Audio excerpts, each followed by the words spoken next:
할렐루야. 안녕하십니까. 이번 매일 성경 세미나에 참석하신 모든 성도님들 환영합니다. 저는 갈라디아서 강의를 맡은 로뎀 장로교회를 섬기고 있는 박일용 목사입니다. 바울 서신은 13권이 있는데 많은 분들이 로마서를 좋아합니다. 제자 훈련 중에서도 로마서 8장을 다 외우는 분들도 계시죠. 에베소서도 좋아합니다. 학자들은 에베소서를 바울 신학의 정수라고 하며 바울이 어떤 복음을 전하는지 아주 잘 요약하고 있기 때문입니다. 빌립보서도 좋아하는 분들이 많으시죠. 기쁨의 서신이라고 해서 고난 가운데 우리에게 힘과 또 소망을 주는 책입니다.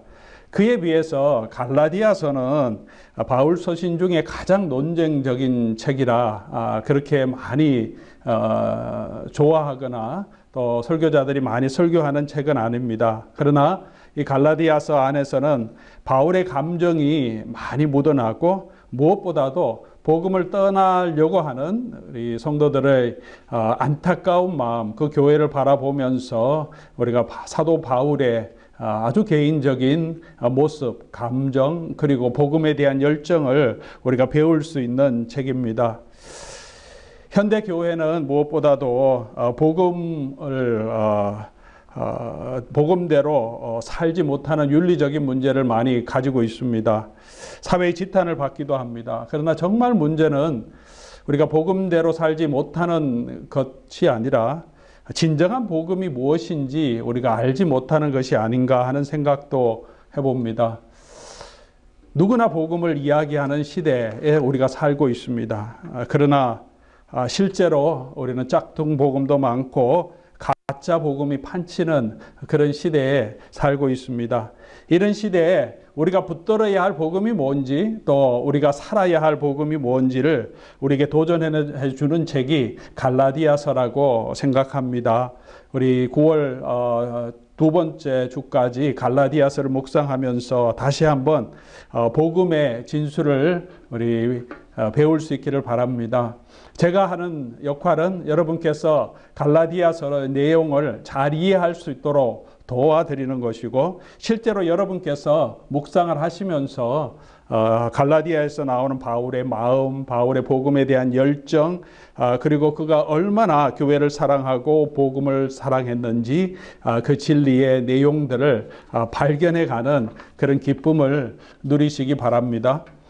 먼저 갈라디아서와 같은 서신서를 이해하기 위해서는 그 배경을 좀 알 필요가 있습니다. 편지는 이 발신자가 수신자에게 보낸 편지만 있고 그 배경에 대해서 우리에게 잘 설명하지 않기 때문에 조금 배경에 대해서 먼저 말씀을 드리고 이 갈라디아서의 구조와 그리고 메시지를 우리가 함께 살펴보려고 합니다.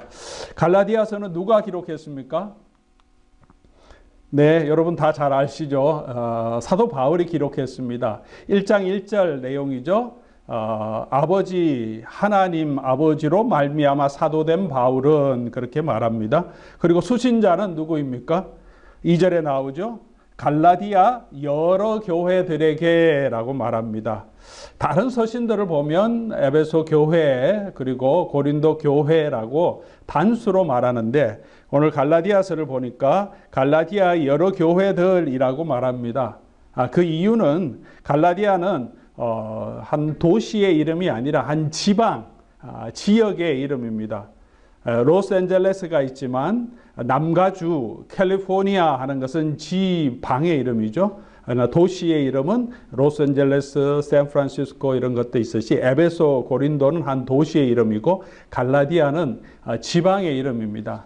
갈라디아가 어디에 있었냐 하면 사도 바울이 첫 번째 선교 여행을 했던 지역이 남갈라디아 지역입니다. 여기 지금 지도에 보시는 것처럼 첫 번째 선교 여행 때 갔던 곳이 갈라디아 지방 이렇게 나와 있죠. 그곳에 비시디아의 안디옥, 그 다음에 이고니온, 루스드라, 더베에서 사도 바울이 교회를 세웠다고 사도행전이 우리에게 보여주는데 아마도 이 지역에 있는 이 여러 교회들에게 편지한 것이 아닌가 생각합니다. 그러면 사도 바울이 이 서신을 쓰게 된 동기가 무엇일까요? 이것을 알아보기 위해서는 다른 자료보다 갈라디아서 사도 바울의 그 말하는 서신의 내용을 보는 것이 가장 좋겠죠. 먼저 1장 6절, 7절 우리 보면 그리스도의 은혜로 너희를 부르신 이를 이같이 속히 떠나 다른 복음을 따르는 것을 내가 이상하게 여기노라. 다른 복음은 없나니 다만 어떤 사람이 너희를 교란하게 하여 그리스도의 복음을 변하게 하려 함이라. 그가 전하는 복음 외에 다른 복음을 어떤 사람이 전했고 오늘 이 본문 말씀을 보면 사도 바울이 선교했던 이 교회들이 속히 이 복음에서 막 떠나고 있는 사람들이 있어서 사도 바울이 지금 안타까운 마음으로 말하고 있습니다. 3장 1절에도 보면 어리석도다 갈라디아 사람들아 예수 그리스도께서 십자가에 못 박힌 것을 너희 눈앞에 보이거늘 누가 너희를 꾀더냐. 누가 이들을 꾀는 사람이 있었죠. 4장 17절에도 죄송합니다. 4장 17절에도 그들이 너희에 대하여 열심을 내는 것은 좋은 뜻이 아니요 오직 너희를 이간시켜 너희로 그들에게서 그들에 대하여 열심을 내게 하려 함이라. 다른 복음을 전하는 사람들이 교회에 들어와서 지금 갈라디아 교회들을 흔들고 그들을 따르도록 이끌고 있었습니다. 오늘날에도 우리 복음을 흔드는 세력들이 많습니다. 교회 안에도 있고 교회 밖에도 있습니다. 가장 대표적인 것이 신천지라고 할 수 있겠죠. 복음이라고 하면서 교회에 들어와서 교회를 흔들어서 때로는 교회 전체를 접수해버리고 자기네 교회로 이렇게 뺏어가는 그런 경우도 있습니다. 그러면 이제 생각해 볼 것은 이런 다른 복음을 전하는 사람이 누구였던가 하는 것입니다. 갈라디아 교회 교인들은 아니었던 것 같습니다. 우리가 보았듯이 사도 바울이 편지를 쓸 때 너희라고 갈라디아 교회 성도들을 말하고 그들 또는 어떤 사람이 들어와서 너희를 이간시켜 너희를 요동케 하는 자 이렇게 말하는 것을 보니까 갈라디아 교회 안에 원래 있었던 사람이 아니라 바깥에서 들어온 사람임을 알 수 있습니다. 이들도 복음을 증거했다고 우리가 추측할 수 있습니다. 다른 복음을 전하는 사람 그렇게 말하는 것을 볼 수 있기 때문이죠. 그러니까 이 사람들도 일단은 사도 바울이 잘못된 복음을 가르치고 저주받을 자라고 하지만 예수를 믿는 사람이고 회당이 아니라 교회에 찾아온 아마 유대인들 중에서 예수를 믿는 사람들이 아니었을까 생각합니다. 사도 바울은 이들의 복음에 대해서 어떻게 평가합니까? 1장 7절 보니까 다른 복음은 없다. 다른 복음이 없고 이들은 그리스도의 복음을 변하게 하려 하다. 변질된 복음이라는 거죠. 짝퉁 복음이라고 말하는 것입니다. 1장 8절 9절에는 사도 바울이 이런 복음을 전하는 것, 자기가 전한 복음 외에 다른 복음을 전하면 저주를 받을 것이다. 9절에도 다른 복음을 전하면 저주를 받을 것이다 라고 말합니다. 한 번 저주하는 것도 엄청난 일인데 여기서는 두 번 저주하는 것, 두 번 저주를 아나테마라고 헬라어로 말하는데 이 두 번 저주는 아주 강력한 저주입니다. 이렇게 다른 복음은 사실은 복음이 아니고 변질된 복음이고 사실 이 복음을 전하는 사람 하나님의 저주가 있다라고 말합니다. 이 말씀을 보면서 우리에게 말이 도전이 됩니다. 사랑하는 교우 여러분, 여러분은 지금 바른 복음을 가지고 있습니까? 그리고 바른 복음을 전하고 있습니까? 목회자로서 저에게는 이 사도 바울의 이 도전이 엄청난 두려움으로 다가옵니다. 내가 전하는 복음이 사도 바울이 전했던 복음, 예수님이 말씀하시고 우리에게 전해주셨던 그 복음이 아닌 다른 복음을 전한다면, 변질된 복음을 전한다면 사도 바울이 선포한 이 저주가 저에게도 임할 수 있기 때문입니다. 그러므로 오늘날 우리가 복음을 들을 때 함부로 듣지 말고 베리아 사람들이 이 복음이 정말 그러한가 하여서 성경을 상고하면서 성경에 나타난 증거를 보고 예수 그리스도를 믿었듯이 우리도 복음을 들을 때마다 주의 깊게 들어야 합니다. 바른 복음을 들을 수 있도록, 그리고 또 바른 복음을 우리가 가지고 있다면 그 복음을 떠나지 말아야 합니다. 나의 편의 때문에, 사회적인 입장 때문에 또는 핍박 때문에 복음을 떠나는 일이 없어야 할 것입니다. 자, 그렇다면 이들 갈라디아 교회에 들어온 자들이 전한 이 변질된 복음의 내용이 무엇인지 우리가 조금 살펴봐야 또 사도 바울이 그에 대해서 어떻게 자신의 복음을 변정하는지 우리가 알 수 있을 것입니다. 자, 이들의 전한 복음의 내용을 어떻게 알 수 있습니까? 두 가지로 알 수 있습니다. 하나는 갈라디아서의 사도 바울이 자기 복음을 변정하는 이 내용을 통해서 이들이 이런 복음을 가르쳤구나 하는 것을 유추해낼 수 있습니다. 이거를 전문적인 말로는 mirror reading, 거울로 보는 것처럼 우리 책을 읽는다는 거죠. 바울의 논증을 보면서 그들이 했던 논지는 이런 거구나 하는 것을 유추해내는 거죠. 그렇게 우리가 한번 해볼 것이고, 또 한 가지 좋은 역사적인 자료는 사도행전 15장의 사건들과 이 갈라디아서의 내용과 굉장히 연관성이 있습니다. 그 내용을 보면 이들이 어떤 주장을 했는지 우리가 어느 정도 구체적으로 알 수 있습니다. 먼저 갈라디아서 사도 바울의 핵심 내용이 뭡니까? 사도 바울이 이 갈라디아서를 통해서 전하고자 하는 핵심 내용이 2장 16절에서 21절까지 나오는데요. 2장 16절 보면 사람이 의롭게 되는 것은 율법의 행위로 말미암이 아니고 오직 예수 그리스도를 믿음으로 말미암는 것이다. 율법의 행위가 아니라 율법의 행위로 의롭다 하는 것이 아니다. 오직 믿음으로 의롭다함을 얻는 것이다 라고 말합니다. 이 내용은 계속 3장, 4장에 반복되는 것입니다.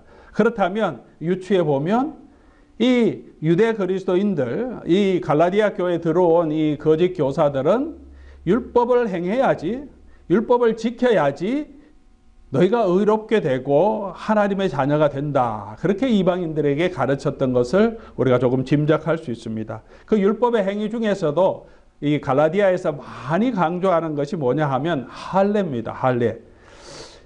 2장 3절에서도 사도 바울이 자기가 했던 일을 기록하면서 이방인 디도를 데리고 예루살렘에 갔는데 예루살렘에 있는 많은 유대주의 그리스도인들이 할례를 행하라고 하는 것을 끝까지 할례를 행하지 않았다.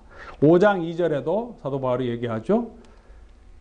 내가 너에게 말하노니 너희가 만일 할례를 받으면 그리스도가 너에게 아무 유익이 없다. 5장 3절에도 내가 할례 받는 각 사람에게 다시 증언하노니 5장 6절 그리스도 예수 안에서 할례나 무할례나 효력이 없으되, 넘어가서 6장 12절에도 마지막 권면에 또 이런 말을 합니다. 육체의 모양을 내려 하는 자들이 억지로 너에게 할례를 행하려 했다. 조금 다시 정리하면 율법을 지켜야지 이방인들이 하나님 앞에 의롭다함을 얻는다. 그렇게 주장했는데 그것을 조금 더 구체적으로 말하면 이방인들도 할례를 받아야지 하나님의 백성 되고 의롭다함을 얻는다는 것입니다. 예수 그리스도를 믿는 것뿐만이 아니라 할례를 받아야 한다. 이렇게 주장한 것을 우리가 볼 수 있습니다. 또 한 가지 이들의 백그라운드에 대해서 보여주는 것이 사도행전 15장 1절 2절의 내용이죠. 이 본문 말씀 보면 어떤 사람들이 유대로부터 내려와서 형제들을 가르치되 너희가 모세의 법대로 할례를 받지 아니하면 능히 구원을 받지 못하리라 하니, 어떤 사람들이 유대로부터 온 사람들이죠. 교회로 왔기 때문에 이들도 예수를 믿는 사람들임을 우리가 충분히 짐작할 수 있는데 뭘 주장하냐면 모세의 법대로 할례를 받지 않으면 구원을 얻지 못한다 그럽니다. 바울은 믿는 초기부터 오직 예수 그리스도를 믿음으로 이방인들이 하나님의 자녀가 된다는 이 복음을 가지고 있었습니다. 그런데 그 복음을 가지고 있었는데 이런 사람들이 와서 이방인들에게 할례를 행해야 한다. 그래야 구원을 얻는다고 하니까 적지 않은 다툼이 있었던 것 아마 분명하게 우리가 추측할 수 있겠습니다. 처음에 예수 믿었던 사람들은 대부분이 유대인이었죠. 그 유대인들 중에서 바울과 바나바 같은 사람도 있었지만 예수님의 제자들 중에 베드로도 이방인들이 할례를 받아야 하는가, 이방인들과 밥을 먹는 이 정결 의식들을 우리가 그냥 완전히 무시해도 되는가 하는 그 생각으로 변하는 데는 굉장한 시간이 걸렸죠. 고넬료에게 하나님께서 성령을 내려주시는 것을 보고 하나님께서 더러운 것, 가증한 것 다 없다고 다 받아주시는 그 비전을 보면서 베드로가 예수님께서, 성령께서 이방인을 받았기 때문에 우리도 받는 것이 마땅하구나. 그때 이제 베드로도 확신을 가졌기 때문에 율법의 열심을 가지고 있는 많은 유대인들 중에서는 여전히 이방인들도 할례를 행해야 되고 율법을 지켜야 한다고 주장하는 사람들이 있었던 것을 우리가 알 수 있습니다. 자, 이들의 이런 유대주의 그리스도인들 또는 율법 중심의 그리스도인들의 가르침, 그 핵심 내용이 무엇이었을까? 우리가 한번 정리해 보면 이들은 예수님을 믿지만 여전히 율법이 중심이 되어야 한다, 그렇게 생각하고 있었습니다. 율법을 지키지 않음으로 사실 이스라엘 백성들이 하나님의 심판을 받아서 지금 나라를 잃어버렸습니다. 아직 그 주권을 회복하지 못하고 있었던 거죠. 그래서 율법에 대한 열정이 상당했습니다. 또한 할례를 받는 것은 하나님께서 아브라함에게 주신 언약의 상징이었습니다. 모세 율법에 나오는 것이 아니라 아브라함에게 주신, 하나님이 주신 상징이었고 모세 율법에도 할례를 행하는 것을 분명하게 가르치고 있습니다. 그리고 또한 이들은 자기가 할례를 이미 받고 있기 때문에 나는 하나님의 택한 자라, 그런 선민의식을 가지고 있었고 이방인들도 그런 하나님의 자녀가 되려면 똑같이 이 육체의 그 할례를 행해야 된다, 그렇게 믿었던 것이 분명합니다. 그렇다면 예수를 믿는 이유는 무엇이었을까요? 그냥 유대교에 남아있으면 되지, 할례도 행하고 율법을 지켜야 한다고 주장하면 그 이유는 유대인들도 그 당시에 율법에 대한 열정이 있었지만 바리새인들도 예수님이 책망하듯이 율법을 제대로 지키는 것이 쉽지 않았던 거죠. 겉으로는 지킬 수 있지만 속마음까지 정말 변화되어서 율법을 제대로 지킨다는 것은 쉽지 않았습니다. 구약의 예언서를 보면 메시아가 오시면 우리에게 성령을 부어주셔서 이제는 그 율법이, 지키기 어렵던 율법이 우리 마음속에 있고 누가 가르쳐주지 않아도 그 율법을 이해하게 되고, 그래서 메시아가 오시면 우리에게 성령을 주어서 우리로 하여금 율법을 잘 지키게 도와준다. 그리고 그 메시아가 다스리는 그 다스림 안에서 우리가 율법을 잘 지킴으로 하나님의 영광을 드러내고 그 백성이 구원을 얻는다. 그렇게 이해를 한 거예요. 그러니까 율법이 중심이고 메시아는 그 율법을 잘 지키게 돕는 사람으로 그렇게 메시아의 사명을 이해한 것입니다. 메시아 역할은 율법을 잘 지키게 하기 위해서 오신 것. 그래서 성령을 주시는 것. 그래서 율법을 잘 지킴으로 구원을 얻는다. 그러니까 예수를 믿어야 하는 거죠. 이들에게 있어서는. 그래야 율법을 더 잘 지킬 수 있기 때문에. 이 율법에 대한 열정을 잘 버릴 수가 없었던 것입니다. 다시 좀 정리하면 이들에게 있어서 두 가지 이슈가 있습니다. 하나는 어떻게 하면 이방인들이 그리스도인이 되는가 하는 getting-in의 문제죠. 하나님의 백성이 되는 조건.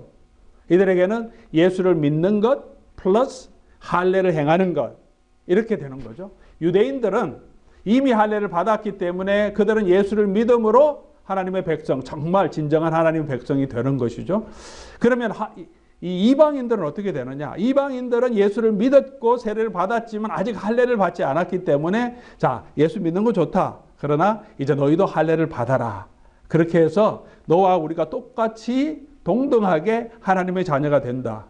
어떻게 나름대로 일리가 있지 않습니까? 구약의 율법도 얘기하고 우리도 할례 받았고 예수를 믿었으니까 너희도 예수를 믿고 또 할례를 받는 것, 이것이 하나님이 하나님의 백성, 언약 백성을 삼는 조건이라 그렇게 얘기한 거죠. 그리고 또 한 가지 이슈는 그럼 하나님의 백성, 언약 백성이 되어서 하나님의 백성을 지위를 유지하는 것, staying in, 그죠? 교회 안에 머무를 수 있는 것은 이제 교회 안에 들어왔으면 예수를 믿고 할례를 받고 공동체의 멤버로 받아들여졌으면 계속해서 율법을 가지고 덜 지킴으로 하나님의 백성으로 유지될 수 있다는 거죠.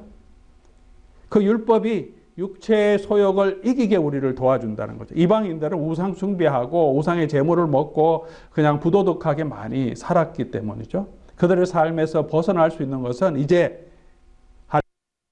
할례를 이제 그들이 가지고 있는 성경이니까, 구약의 율법이니까 율법의 규례대로 잘 지키면 그럼 하나님의 백성으로 살아가고 그 마지막에 하나님의 구원을 얻을 수 있다. 그렇게 주장한 것이죠.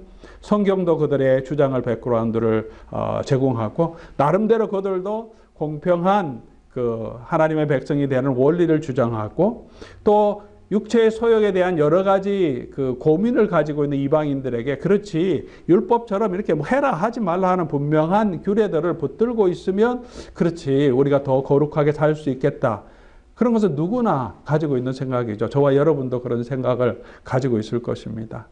행동 원리 1, 2, 3, 4 뭐 이런 걸 정해놓고 그대로 따르면 쉬운데 우리가 그냥 예수님 따라 살겠다 하면 막연하지 않습니까? 그러니 이들의 주장이 상당한 일리가 있었고 그래서 이 갈라디아 여러 교회 이 선생님들이 들어가서서 가르치니까 교회가 막 흔들리게 된 것이죠. 이들의 입장에서는 사실 사도 바울이 전하는 이 복음이 제대로 된 온전한 복음이 아니라고 생각한 거죠. 사도 바울은 정통적으로 예수님을 따라다닌 사람도 아니고 교회 핍박하다가 예수님을 만난 적도 없고 예수님이 지상 사역하실 때 갑자기 변화됐다고 하면서 자기가 이방인에게 복음을 전한다고 하면서 막 복음을 전하고 있으니까 이들의 입장에서는 저 사람이 제대로 복음을 전하지 않는다고 생각하여서 그러니까 예루살렘에서 안디옥까지 와서 그것뿐만이 아니라 사도 바울이 전했던 그런 교회에도 가서 복음을 제대로 전하고 싶은 그런 마음을 가졌던 것입니다. 그러나 이제 사도 바울의 입장에서 보면 타협할 수 없는 거죠. 자, 이런 두 가지 이슈에 대해서 사도 바울이 이제 논쟁을 하고 아마 이 갈라디아서는 이 논쟁 후에 예루살렘에 사람을 보내서 사도들과 함께 이 문제를 말끔히 정리하는 시간을 갖습니다. 그것이 사도행전 15장에 나오는 예루살렘 우리가 소위 말하는 공의회의 결정입니다. 베드로의 증언으로 또 바울과 바나바의 증언으로 그리고 마지막에 회의를 주재했던 야고보가 최종 결정을 내리면서 바울과 바나바가 주장하는 것, 이방인들은 할례 없이 오직 예수 그리스도를 믿음으로 하나님의 백성이 되는 것을 그대로 인정합니다. 아주 중요한 결정이고 성령께서 함께 하신 것이죠. 바울은 이미 그 이전부터 이 진리를 믿고 있었는데 이제 확정이 된 것입니다.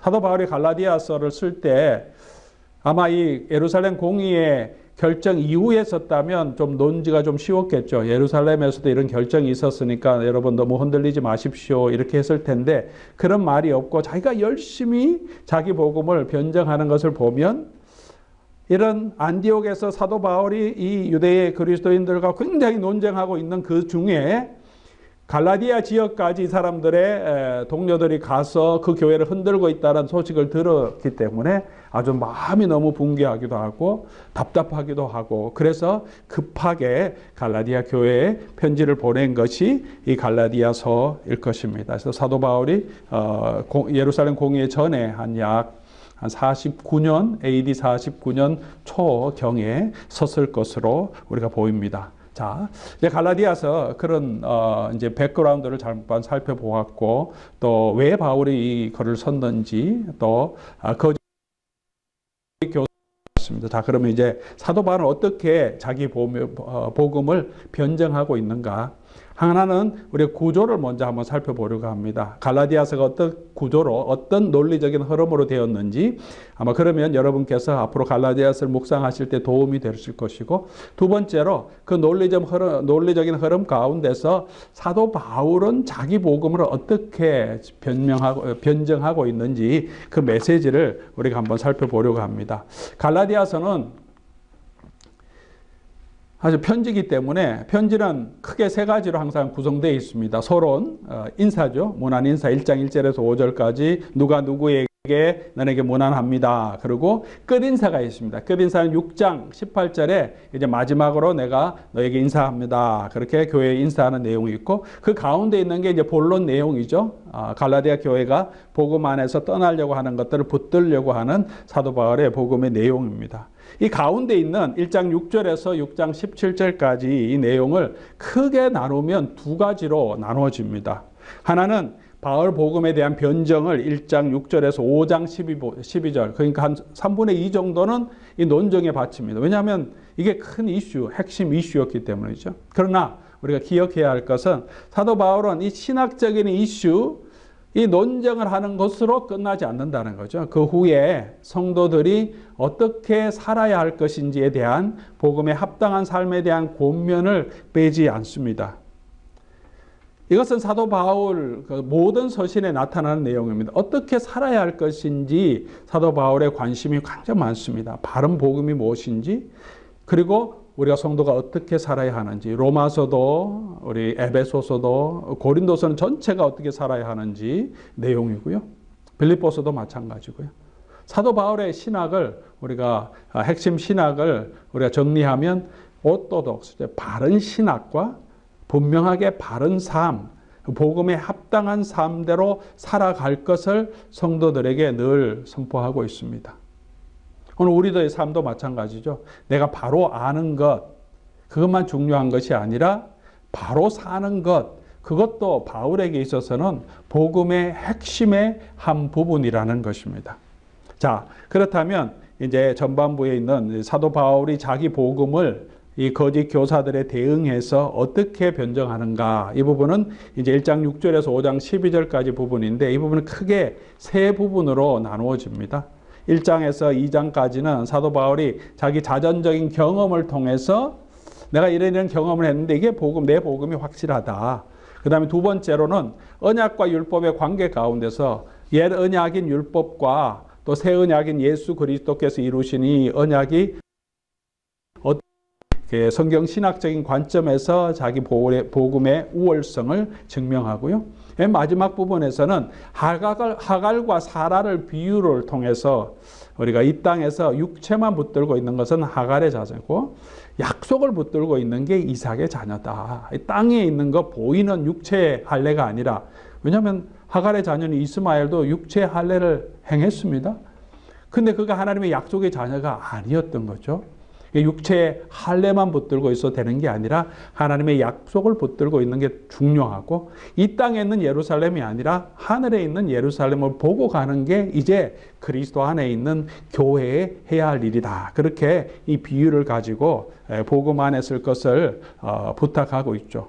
근데 이런 구조를 가면서 그냥 신학적인 논쟁만 하는 것이 아니라 사도 바울은 이 갈라디아 성도들에게 감정적으로 호소하는 내용을 중간중간에 반복해서 사용합니다. 이렇게 전체 구조를 보면 이런 세 부분을 얘기하고 싶은데, 먼저 1장 6절에서 10절, 왜 이렇게 너희가 속히 복음을 떠났느냐 그러면서 자기 경험을 얘기하고, 그 경험 얘기한 후에 왜 성령으로 시작했다가 육체로 마치려고 하느냐, 할례를 행하는 것은 다시 육체로 돌아가는 것이 아니냐 그러면서 그들에게 간절히 호소하고 다시 자기 논점을 이야기하고, 그 후에 너희가 잘 믿었는데 내가 이 복음을 전함으로 너희가 나와 지금 원수 되려고 하느냐 하면서 그들과 같이 있었던 그런 옛날의 경험들을 얘기하면서 자기 중심을 알아줄 것을 그렇게 다시 호소하고요. 그 다음에 하갈과 사라의 이야기를 들고 맨 마지막에 이 섹션을 마치면서 다름질을 잘 했는데 누가 너희 흔드느냐, 흔들리지 말고 서라, 그렇게 권면합니다.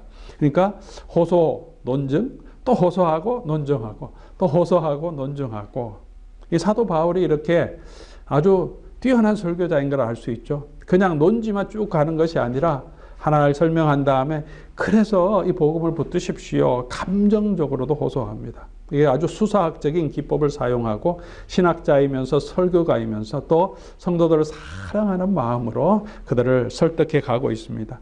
그리고 5장 13절에서 6장 10절까지, 6장 17절까지 윤리적인 부분도 5장 13절에서 6장 10절까지 권면하고 그 후에 마지막 호소를 또 하고 있습니다. 근데 전체적인 이 갈라디아서의 구조를 보면 우리가 이렇게 볼 수 있습니다. 서론이 있죠. 그 다음에 호소하고, 그 다음에 논증하고, 또 호소하고, 또 논증하고, 이거는 언약과 또 율법의 관계를 통해서, 그 다음에 또 호소하고, 그 다음에 하갈과 사라의 비유를 통해서 또 그들을 설득하고, 또 호소하고, 그 다음에 어떻게 살아야 할지, 복음에 대해 살아야 할지 권면하고, 또 호소하고, 그렇게 결론을 맺습니다. 크게는 신학적인 논증, 또 윤리적인 논증, 이렇게 갈라디아서가 구성되어 있다는 것을 여러분 머리에 두시고, 자, 이런 흐름으로 이 갈라디아서가 진행된다는 것을 기억하시기 바랍니다. 자, 이제 세 번째로 가장 중요한 내용이죠.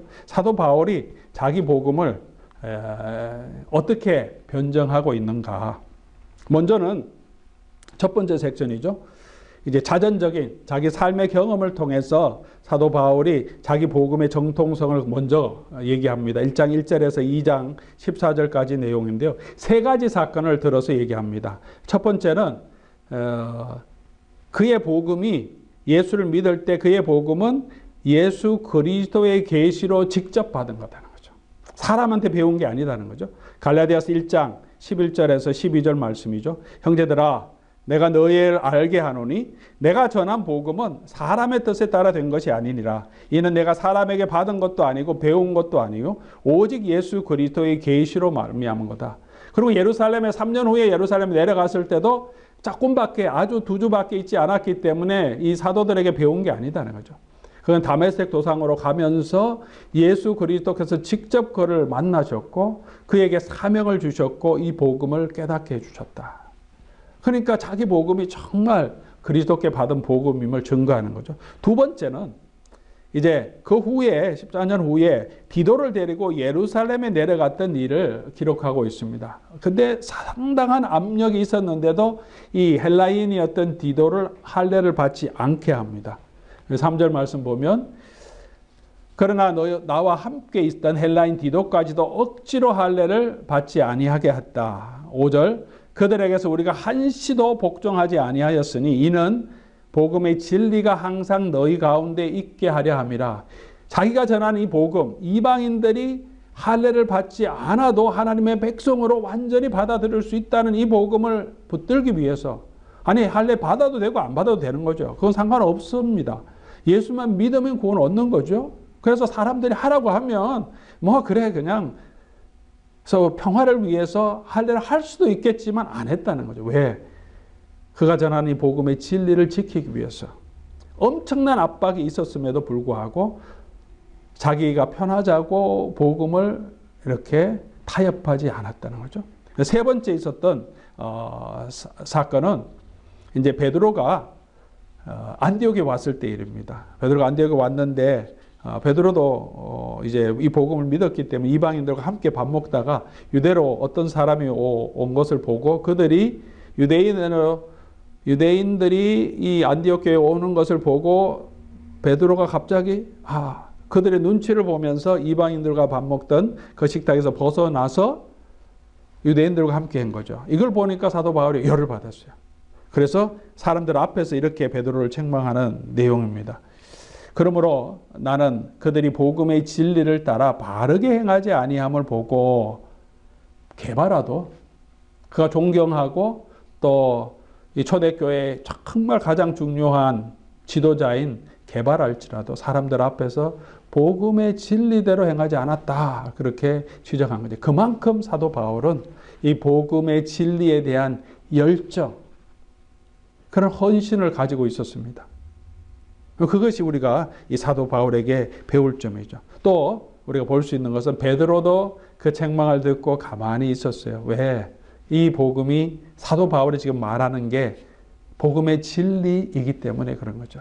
그래서 이 갈라디아 성도들에게 지금 사도 바울이 말하는 거죠.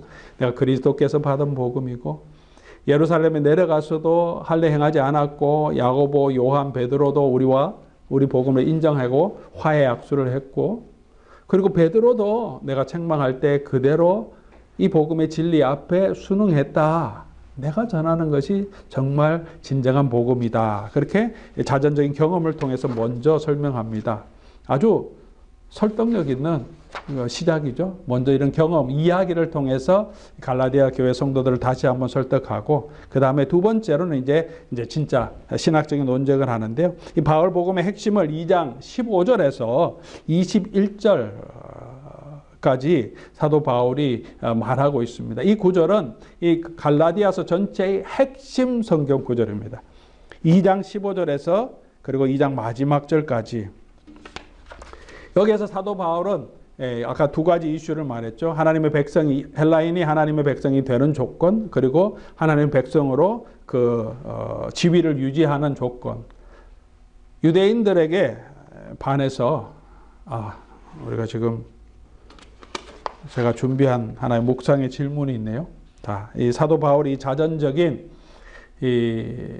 자기 경험을 통하여서 복음의 진리를 선포한 이 섹션에서 여러분 한번 생각해 볼 수 있는 중요한 묵상 포인트가 있습니다. 나는 복음의 진리를 정확하게 알고 또 굳게 붙들고 있는가. 또 한 가지 생각해 볼 것은 나도 사람을 기쁘게 하는 것이 아니라 바울처럼 한결같이 그리스도의 복음의 진리에 대해서 내가 헌신하고 살아가는가. 바울은 이렇게 헌신했는데 타협하지 않고, 저와 여러분은 어떻게 하고 있습니까? 이렇게 질문을 하고 자기 삶에 적용해 보면 그 내용이 훨씬 우리가 쉽게 또 구체적으로 적용할 수 있습니다. 앞으로 가면서도 묵상 포인트를 섹션마다 한번 짚어보도록 하겠습니다. 자, 사도 바울이 이게 복음의 핵심 2장 15절에서 지금 21절까지 하는 핵심이 뭐냐, 이렇게 정리할 수 있겠죠. 하나님의 백성이 되는 조건, 계ring인 하는 것은 오직 예수 그리스도를 믿는 믿음밖에 없다. 이게 바울의 신학의 핵심이죠. 2장 16절 내용이죠. 사람이 의롭게 되는 것은 율법의 행위로 말미암음이 아니요 오직 예수 그리스도를 믿는 믿음으로 말미암는 줄 알므로 우리도 그리스도 예수를 믿나니 이는 우리가 율법의 행위로서가 아니고 그리스도를 믿음으로써 의롭다함을 얻으려 함이라. 율법의 행위로서는 의롭다함을 육체가 없느니라. 아주 핵심 구절이죠. 예수 그리스도를 믿음으로만, 유대인이든지 이방인, 헬라인이든지 사도 바울에게는 only one 조건, 한 가지 조건밖에 없습니다. 예수 그리스도를 믿음으로만. 그리고 2장 20 하나님의 백성으로 유지하는 것, 하나님의 백성의 지위를 유지하는 조건도 뭐냐? 예수 그리스도를 믿는 믿음이다. 2장 20절 우리가 함께 보겠습니다. 2장 20절 우리가 너무 잘 아는 말씀이죠. 여러분 할 수 있으면 같이 한번 2장 20절을 우리 한번 같이 읽어보겠습니다. 시작.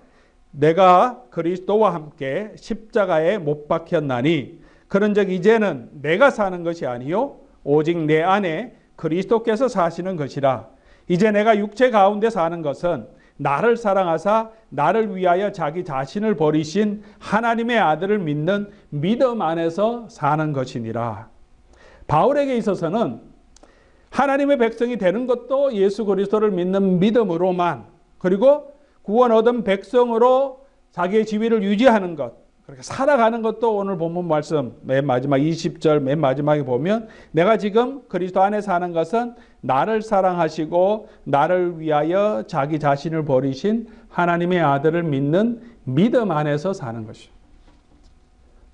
의롭게 되는 것도 믿음으로 되는 것이고, 이제 그리스도 안에 사는 삶도 믿음으로 계속해서 이 믿음 안에 거하는 삶이라 그렇게 말합니다. 바울에게 있어서 믿음으로만 의롭게 된다는 것은 결코 방종한 삶, 방종으로 이끌 수 없는 것입니다. 왜냐하면 사도 바울에게 있어서 예수 그리스도를 믿는 믿음으로 하는 것은 예수 그리스도와의 연합을 의미합니다. 교회 안에 들어갔다고 하는 것은 이제 교회 안에서 그리스도의 몸된 교회 안에서 그리스도와 연합되었다는 것을 의미합니다. 그리스도와 연합되었다는 것은 무슨 말이냐? 2장 20절처럼 이제 나는 죽었다는, 나는 이제 그리스도의 십자가에 함께 못 박혔고 이제 내가 사는 것은 뭐냐? 나의 옛사람은 죽고 나의 욕심은 내려놓고 내 뜻, 내 성격, 내 감정, 내 주관은 날마다 죽고 내 속에 그리스도께서 사는 것, 그리고 나를 사랑하사 자기 몸을 아끼지 아니하고 내어주신 그 예수 그리스도를 내가 지금 믿고 의지하면서 그 믿음 안에서 사는 것이 성도의 삶의 본질, 복음의 본질이라고 생각했던 것입니다. 율법을 지키는 것보다 더 큰 헌신이 필요한 것이죠. 칭의도 예수를 믿음으로, 사도 바울에게서 성화도 예수 그리스도를 믿음으로 구원 얻은 사람이 성화의 과정은 우리가 열심히 헌신해서 되는 것이 아니라 그것도 예수 그리스도를 믿음으로 하는 거죠. 성화할 수 있는 것은 성령과 함께 거하면서 이루어지는 것인데 예수 그리스도의 성령을 의지하지 아니하면 우리가 성화될 수 없기 때문입니다. 마지막 영원한 하나님의 나라에 들어가는 것도 그리스도와 연합되어서 그리스도의 은혜가 우리를 감싸고 있기 때문에 우리가 하나님의 마지막 보좌 앞에서 최종적으로 하나님의 의롭다 하시는 심판을 얻게 되는 거죠. 그 최종적인 심판은 지금 내가 예수를 믿음 안에서 그리스도의 의 안에서 그리스도와 연합된 자로 그리스도와 여전히 함께 가고 있느냐, 이 믿음의 삶에 의해서 결정되는 거죠. 그러므로 사도 바울에게 있어서는 오직 믿음으로라는 것은 오직 예수 그리스도로라는 의미고, 오직 예수 그리스도로라고 하는 것은 오직 은혜로라는 것을 우리가 알 수 있습니다. 우리는 언제나 예수를 믿지만 플러스 something 뭔가 더 있어야 한다고 생각하는 그런 마음이 있습니다. 내가 예수 믿는데 그거로는 구원을 못 얻을 것 같은 그런 생각이 들어요. 왜 그렇습니까? 우리가 그 구원의 확신을 우리 감정에 근거하기 때문이죠. 정말 믿음이 있고 은혜가 있을 때는 구원 얻은 것 같고, 내가 낙심되고 좌절될 때는 구원을 놓친 것 같아요. 우리 감정에 따라서 결정되고, 또 한 가지는 우리 속에 있는 여러 가지 부족한 모습들이 보이기 때문에 그렇죠. 죄 때문에 그렇습니다. 그래서 더 열심히 뭔가 해야 할 것 같고 그런 마음이 드는데, 사도 바울에게 있어서는 플러스 썸띵을 용납하지 않는 거죠. 오직 예수 그리스도를 믿는 믿음으로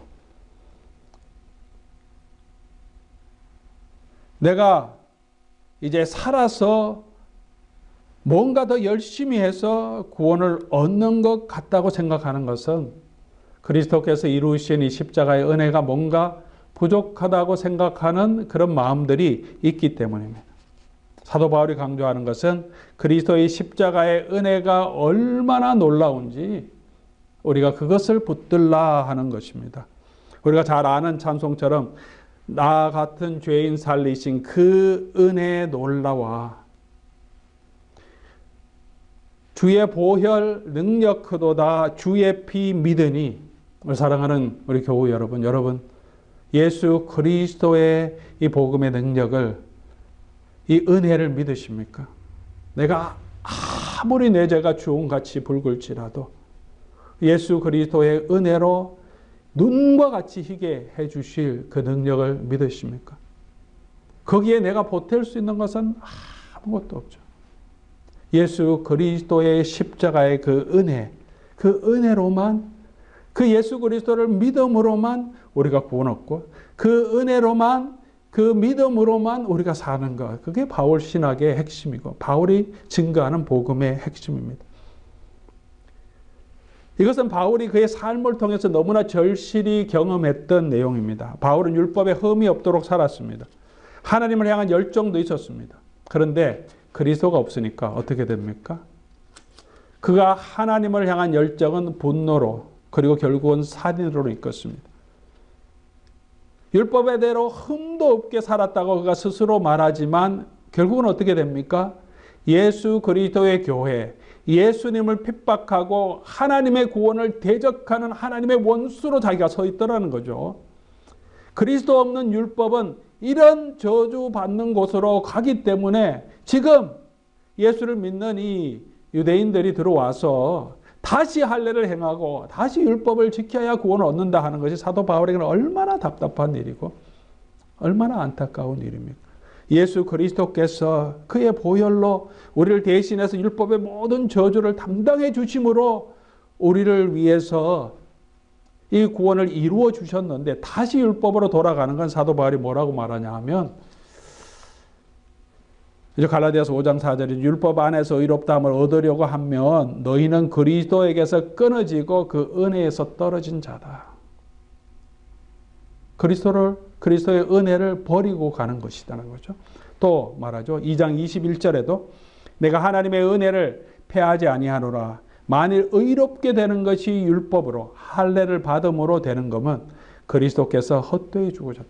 그렇다면 왜 그리스도께서 오셔서 십자가에서 그 고난을 당하시고 돌아가셔야 하는 거죠? 다시 율법으로 돌아가는 것은 그리스도의 죽음을 헛되게 하는 것, 십자가의 원수가 되는 길이라는 거죠. 그래서 사도 바울이 이토록 간절하게 그의 율법을, 그의 복음을 이 갈라디아 성도들에게 전하고 있는 것입니다. 자, 그러면 여기서 우리가 한번 묵상 포인트 한번 살펴봅시다. 오늘 저와 여러분은 나는 오직 예수 그리스도를 믿음으로 의롭게 되었다는 이 사실에 대해서 우리는 얼마나 감격하고 있습니까? 그 능력을 우리가 알고 있느냐. 아는 만큼 우리가 감사하고 또 그 은혜 가운데 거하겠죠. 여러분, 다른 아무것도 보탤 수 없는 오직 이 예수 그리스도의 은혜로 구원받았다는 사실을 여러분 얼마나 정말 진심으로 느끼고 계십니까? 두 번째 또 우리 생각해 볼 포인트는 이제는 내가 죽고 그리스도가 내 안에서 사는 삶을 저와 여러분 살아가고 있느냐는 거죠. 나의 옛사람은 죽고 내 성질 죽고 내 중심적인 생각은 날마다 죽고 그리스도의 십자가를 지고 나의 십자가를 지고 그리스도를 본받아 내 속에서 그리스도가 살아가고 있느냐, 내 속에서 그리스도가 나타나고 있느냐, 이 바울의 이 논증을 여러분 묵상하면서 계속 질문해 보시기 바랍니다. 자, 그렇다면 이제 세 번째 포인트로 넘어갑니다. 그렇다면 이제 그리스도인에게 그럼 율법은 필요 없는 거냐? 분명히 하나님의 말씀, 이 할례를 행하라고 했고 율법의 계명을 우리에게 주셨고 그것을 하나님의 말씀으로 이 교회가 받고 있는데 율법은 지키지 않아도 되느냐?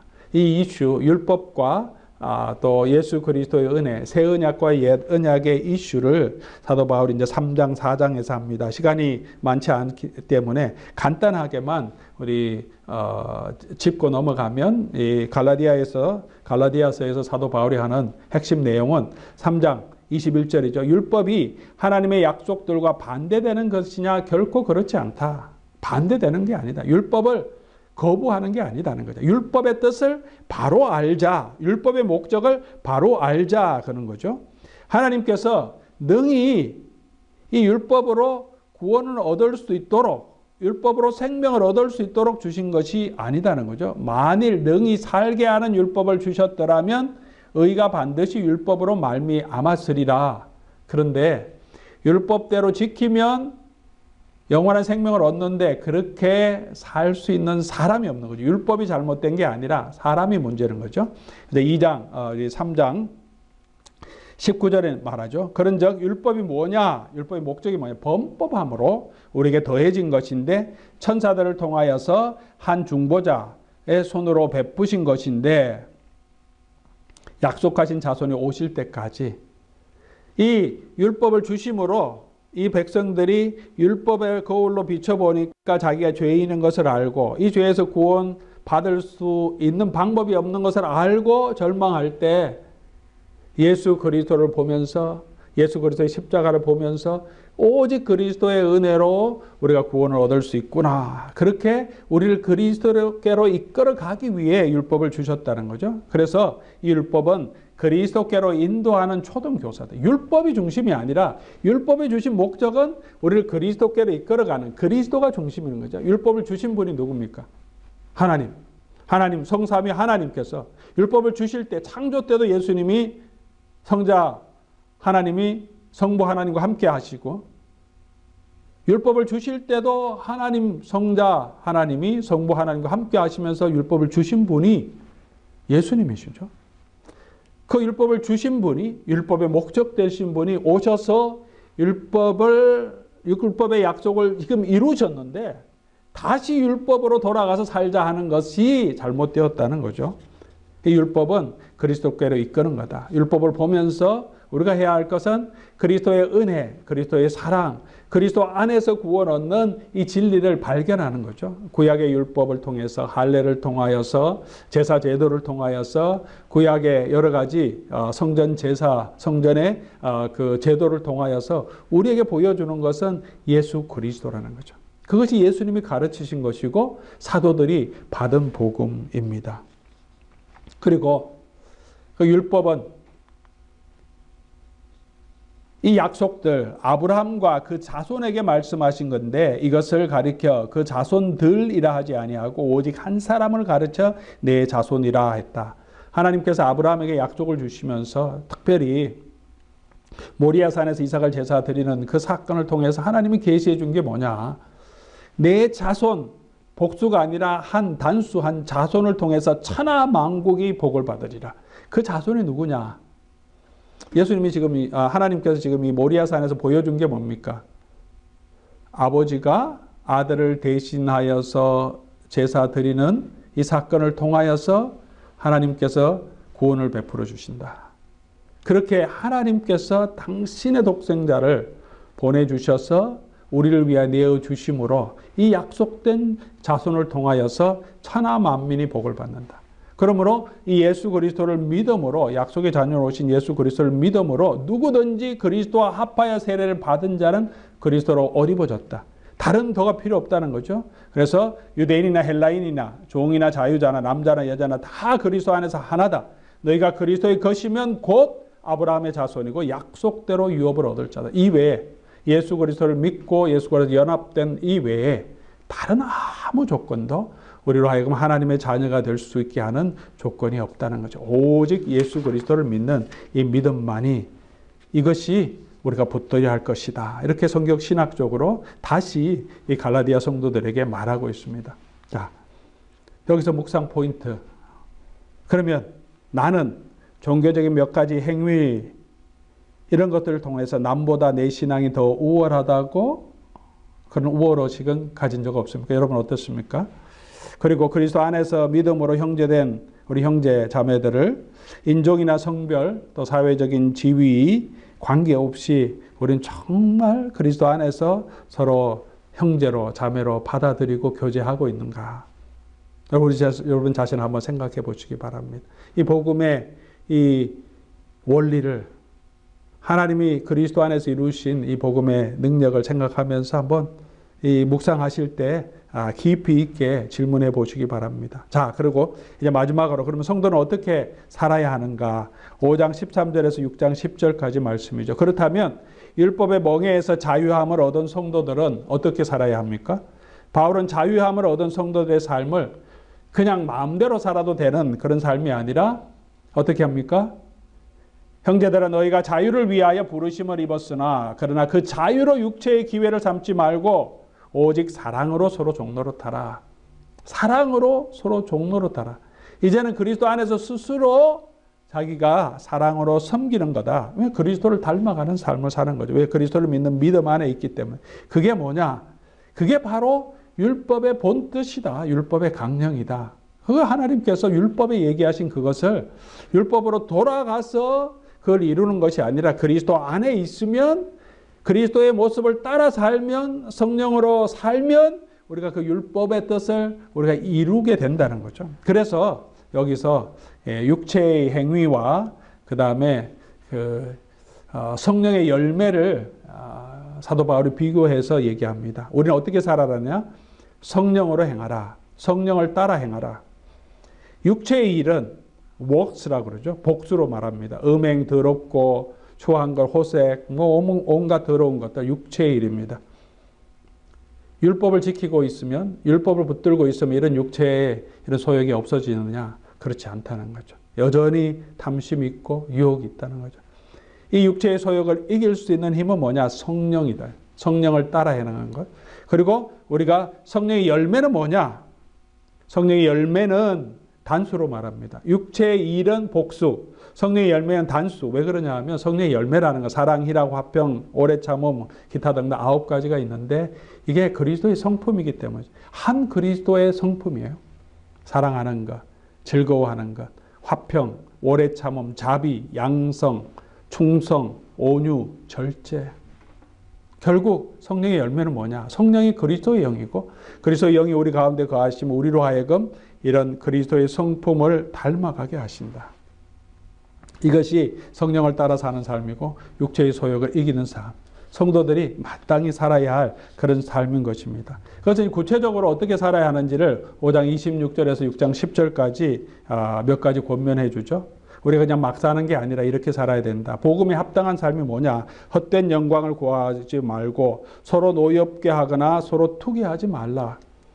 범죄한 형제는 온유한 마음으로 형제를 바로잡고 자기 성찰하라. 욕하지 말고 비난하지 말고 서로의 짐을 지라. 그게 그리스도의 법이다. 그리스도께서 우리의 죄를 지고 십자가에 걸어가신 것, 그게 우리가 본받아야 할 삶이다. 자만하지 말고 자신의 책임을 다하라. 그렇게 하죠. 4절에서 5절까지. 자, 6장 6절에 가르치는 자와 모든 좋은 것을 같이 하라. 마지막으로 6장 7절에서 10절까지 심은 대로 거둔다는 것을 믿고 선을 행할 때 낙심하지 마라. 계속해서 이 복음의 진리를 붙들고 그렇게 살아가라. 그렇게 권면하고 있습니다. 자, 묵상 포인트, 묵상을 위한 질문. 나는 종교적인 행위, 율법에 힘쓰고 있는가? 아니면 사랑으로 남을 섬기는 일에 힘쓰고 있는가? 여러분 한번 질문해 보시기 바랍니다. 이제 다음 주에 묵상하실 때 더 질문을 깊이 해보시기 바랍니다. 우리 뭔가 교회 생활하면서 사람들에게 보이는 어떤 헌신, 어떤 일하는데 우리가 집중하고 있고 그게 우리 신앙생활이 전부라고 생각하며 살아갈 때가 많지 않습니까? 나는 그거 한다고 다른 사람은 아예 저 사람 저것도 못해 하면서 우리가 판단할 때 많지 않습니까? 정말 우리가 힘써야 될 게 뭐냐? 그런 종교적인 행위가 아니라 사랑으로서 이웃을 섬기고 있느냐. 이웃의 연약함을 돌보고 있느냐는 거죠. 그리고 또 우리가 한번 질문해 볼 것은 성령의 열매 중에서 내게 부족한 게 뭐냐. 여러분 부족한 게 뭡니까? 9가지 성령의 열매 중에서 내가 더 닮아가야 할 그리스도의 성품은 어떤 것인가. 한번 깊이 묵상해 보시고 6장 1절부터 10절까지 나오는 이 사도 바울의 이 권면을 여러분 얼마나 실천하고 있는지 잘 묵상하고 자기에게 적용해 보시기 바랍니다. 제 말씀 맺겠습니다. 바울은 그가 받은 복음을 위해서 자기 생명을 다합니다. 사람을 기쁘게 하지 않고 자기 영광 드러내지 않고 핍박을 피하려고 하지 않고 그리스도를 덧입기 위해서 자기 삶을 드리고 그렇게 교회를 세우려고 마음을 다해서 그 교회를 위하여 자기의 목숨까지도 내어주려고 하는 그런 간절한 마음이 있습니다. 그의 복음은 오직 예수 그리스도를 믿는 믿음의 복음이었습니다. 오직 예수 그리스도의 복음이었습니다. 예수 그리스도를 믿음으로 의롭다함을 얻는 것이고 그리고 계속해서 예수 그리스도를 믿는 믿음으로 사는 것이었습니다. 그것은 의롭다함을 얻기 위해서 방종하는 삶이 아니라 사랑으로 종노릇하는 그리스도의 성품과 그리스도의 인격을 닮아가는 삶이었습니다. 이것이 그가 전했던 복음, 그가 붙들었던 복음입니다. 우리 사랑하는 우리 성도 여러분, 여러분은 어떤 복음을 가지고 있습니까? 저는 오직 예수 그리스도의 이 복음의 은혜를 붙들고 살고 그리고 그 예수 그리스도의 복음에 붙들린 자로 이제는 내가 사는 게 아니라 내 안에 예수 그리스도께서 사는 그런 삶을 살아가고 있습니까?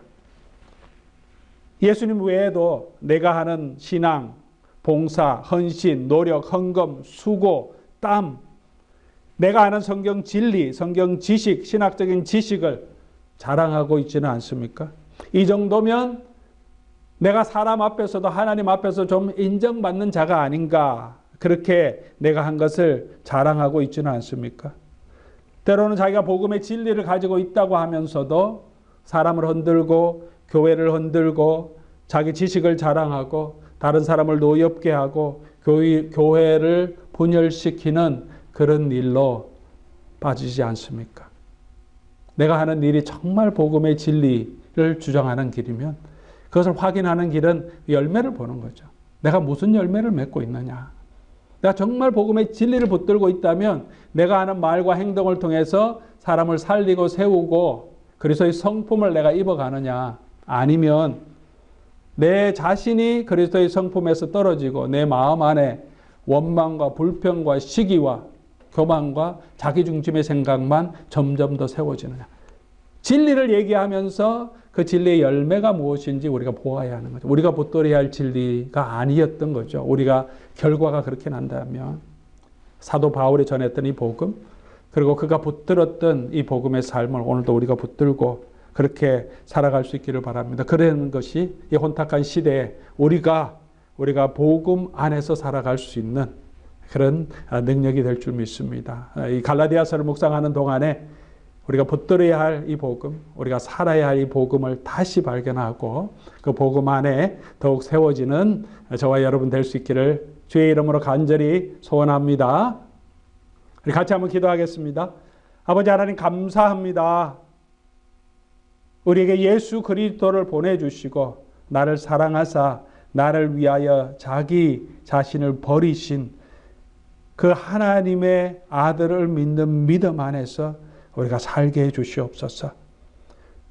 짝퉁 복음, 가짜 복음, 변질된 복음이 많은 이 시대에 나는 진정한 이 그리스도께서 전해주신, 바울이 전해주신 이 복음 붙들고 이 복음의 열매, 성령의 열매 맺는 자로 서게 하옵시고 그런 교회 되게 하여 주시옵소서. 갈라디아서를 묵상하는 동안에 모든 성도들에게 하나님 큰 은혜와 축복 허락하여 주시기를 바라오며 예수 그리스도의 이름으로 기도드립니다. 아멘. 네, 오늘 세미나에 참석하신 모든 우리 성도님들 감사합니다. 하나님의 은혜가 풍성하게 임하기를 바랍니다.